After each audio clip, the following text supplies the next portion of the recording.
జయశంకర్ తెలంగాణ వ్యవసాయ విశ్వవిద్యాలయం వారు అందిస్తున్న వాతావరణ ఆధారిత వ్యవసాయ సూచనలు ఇప్పుడు తెలుసుకుందాం.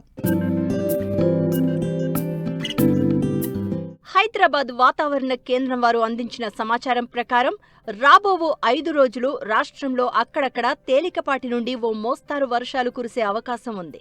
పగటి ఉష్ణోగ్రతలు 34 నుండి 41 డిగ్రీల సెల్సియస్, రాత్రి ఉష్ణోగ్రతలు 23 నుండి 29 డిగ్రీల సెల్సియస్ మధ్య నమోదు కావచ్చు.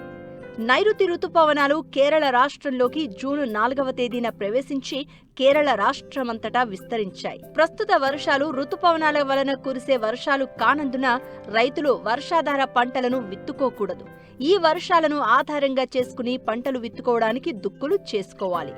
నైరుతి రుతుపవనాలు రాష్ట్రంలోనికి ప్రవేశించిన తర్వాత 1 వారం వ్యవధిలో తేలికపాటి నేలల్లో 50 నుంచి 60 మిల్లీమీటర్లు మరియు బరువు నేలల్లో 60 నుంచి 75 మిల్లీమీటర్ల వర్షపాతం నమోదైన తర్వాత లేదా 15 నుండి 20 సెంటీమీటర్ల లోతు నేల తడిచిన తర్వాతనే రైతులు వర్షాధార పంటలైన పత్తి, సోయా చిక్కుడు, మొక్కజొన్న, జొన్న, కంది, పెసర, మినుము, ఆముదం మొదలగు పంటలను విత్తుకోవాలి.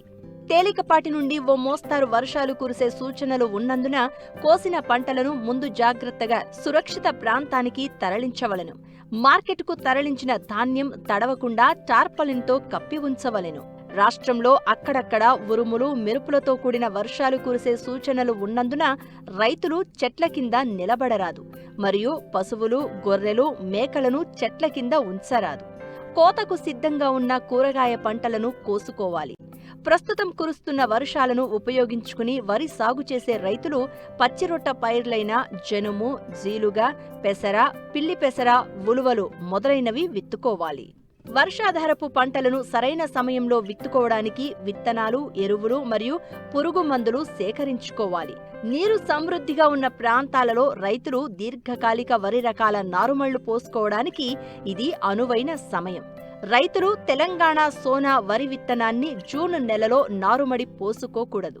వడగళ్లవాన కురిసిన ప్రాంతాలలో మామిడి రైతులు తోటల్లో పడిపోయిన కాయలను సేకరించి మంచిగా ఉన్న కాయలను మార్కెట్కు తరలించాలి. పగిలిపోయిన కాయలను అలాగే తోటలో వదిలేసినట్లయితే తెగుళ్లు ఆశించే అవకాశం ఉంటుంది.